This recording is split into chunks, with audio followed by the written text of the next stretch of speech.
Woman teaches pastor a lesson after he makes an unreasonable request. I think everybody agrees that revenge stories are the ones that always attract the most attention. Sometimes it is for the wrong reasons. Well, in this story the revenge that was extracted was not only deserved but done in the calmest and most fitting way possible.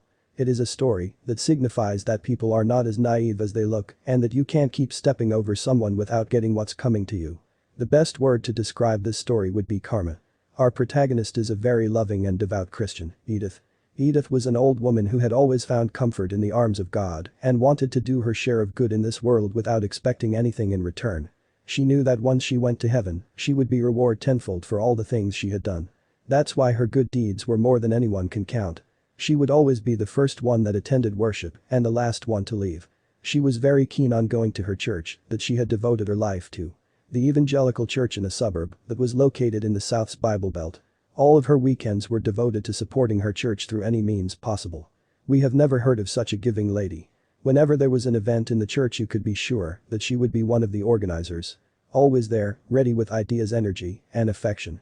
If she couldn't help with organizing an event, for sure she would be helping any other way she could. By cooking for the nursery of the church, cleaning the building, or helping to raise funds for the church. Her favorite activity was on Sunday nights, where she would teach Bible study to the children of her church. She was a loving person, and no one could see that more than her grandchildren. The person that shared her story with everyone and made Edith famous was her granddaughter Daniela. Daniela went to a different church than her grandmother, but she was always there when she needed it. She had no problem with helping her beloved grandmother since she was such a good person and whatever she does it out of love. Whenever Edith asked for help with organizing something or some errands for the church, Daniela was there to support her. One time, when the pastor had forgotten some evangelical equipment when they were at a retreat, Edith called her granddaughter to help her.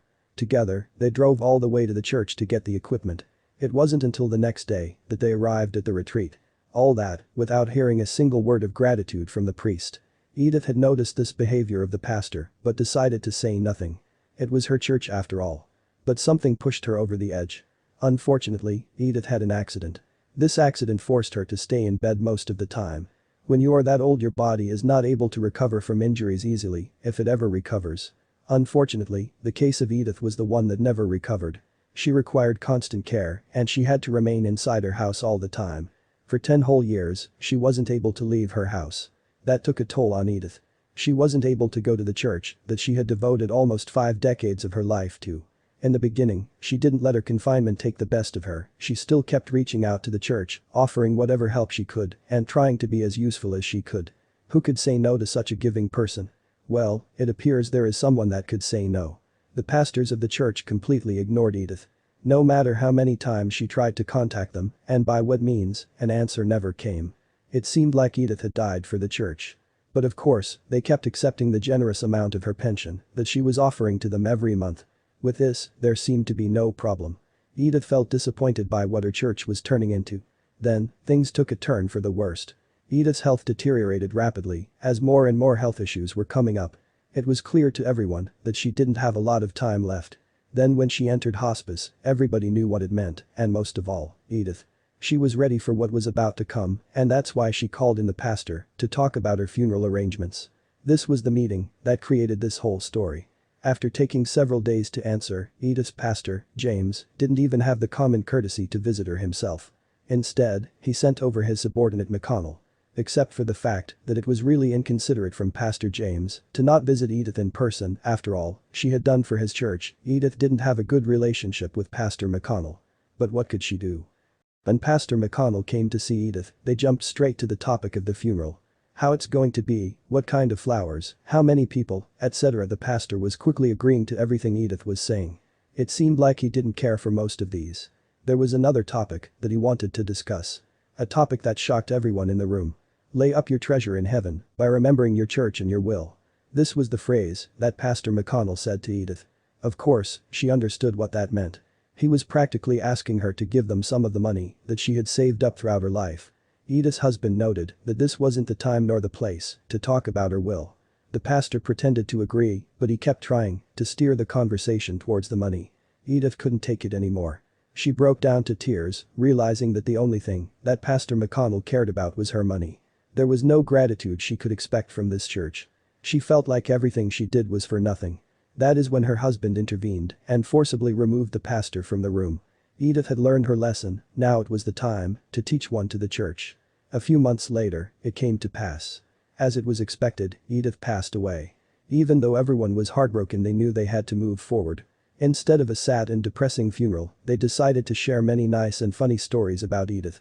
Everyone was having fond memories of Edith. Out of all the people, 2 were not present, as per Edith's request. The pastors weren't invited to the funeral. It seemed like Edith was hurt by the last time that they met and decided to have her funeral be taken care of by another priest. This came as a surprise to the 2 pastors, but when they heard that they were invited for the reading of the will, all their worries went away. It seemed like Edith couldn't resist helping her favorite church. Or so they thought.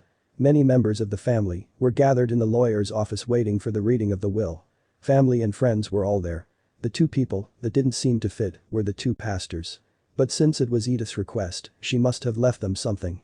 The lawyer told them that in the will it was written that Edith wanted the 2 pastors to sit in the front. Then the show began. The lawyer started reading the will. It appears that Edith didn't forget anyone. All her family members and her closest friends received something. When she didn't give money, she gave something for the people to remember her. It was clear that the rumors about her saving were true since there were some significant amounts of money being shared. The pastors were daydreaming of what they could do with their share. Then their time came. The lawyer started reading from a letter that Edith had written. For the past 10 years, not one person has ever called me, come to visit me, or sent me a note to tell me that they cared about me. Not one minister, not one deacon, not one of the church women, not one of the church members who I worked with for all of those years, loved dearly and thought were my friends. She added, I worked very hard for you when you needed me, for many years. But when I needed you and your church, you all pretended that I didn't exist. The priest seemed annoyed by the letter, and the good part hadn't even begun. Continuing, Edith made clear to the pastors that their greedy behavior wasn't as subtle as they thought it was. Edith always had a feeling that the only reason that the pastors would talk to her would be about money. So if it's money they wanted so much, Edith felt obliged to help her beloved church with something. To give them some of the money that they gave to her all these years. The total amount for the 2 pastors was 2 cents. That is what Edith thought they deserved. They could do whatever they wanted with these 2 cents. The pastors were shocked. They came there expecting to hear a generous donation to the church and as a result to their pockets as well, but in the end, they got next to nothing. What could be worse than this embarrassment? The thing that Edith had prepared was worse than that. She goes on to mention that before Pastor McConnell's visit, Edith and her husband had already decided to give 20% of her estate to the church. The lawyer goes on to name exactly the amount that they would get if they weren't as greedy. At that moment the whole room burst into laughter, seeing the pastor's jaws drop. Not only she wasn't giving them the money, but she was taunting them as well. Then came the final blow. Edith exposed something that was evident to the whole world, but not to the members of the church. She said in the letter that there were too many white Southerners in the church. This was a personal attack against the pastors, since they seemed to have a very questionable relationship with anyone other than white people. Exposing this with her final words was a memento that all her family cherished. In the end, Edith had decided to give the money that she was originally going to give to them to another church. She had enough of their exploitation, and even though it was the church that she had been going to for 50 years, she couldn't stand the thought of continuing to support such greedy people, even from the afterlife. That was the last straw for the pastors, it was time for their exit. Easier said than done. Edith had placed them in the front of the room on purpose. She knew that they wouldn't stand for this embarrassment and they would want to storm out of the room. That's how it happened. After all the things that had been said against them, they tried to leave the room, but that was harder than they expected, since the room was packed with Edith's heirs. To watch them struggle between the people while leaving the room was a comical situation. After this event, Daniela posted the whole story on Reddit, and like all good stories, it attracted a lot of attention. Thousands of commenters that could identify with Edith's struggle in life felt thankful that someone finally taught a lesson to the greedy pastors. But there was one question that many people were asking Daniela. What did the pastors do after the event? After this kind of ridicule, one would think that they would try to disappear from the life of this family. But it seems that they could just take it. They made one last desperate attempt and a testimony to their greed to get what they thought was rightfully theirs. Their audacity would make even the most tolerant person want to vomit with disgust. They visited Edith's husband, trying to politely talk about the money that they thought they were owed. Much to their surprise, they didn't get the reception they expected. Edith's husband was clear from the beginning that he was going to honor her wife's wishes. He also added that he totally agreed with the way she chose to share what was hers. The pastors had one last desperate attempt. They claimed that if he wasn't going to give to the church at least a percentage of what they were rightfully owed, that's what they thought, they were going to call their lawyer and start the procedures to challenge the will. That was the real face of the pastors, that's the lengths they were willing to go for money. Edith's husband had the comeback ready. He reminded them that if this will was challenged, then many of the documents surrounding the case would have to go public. For example, the letters exposing their racism and greed. If they wanted to go to court, even if they win the dispute, they were going to be condemned by public opinion.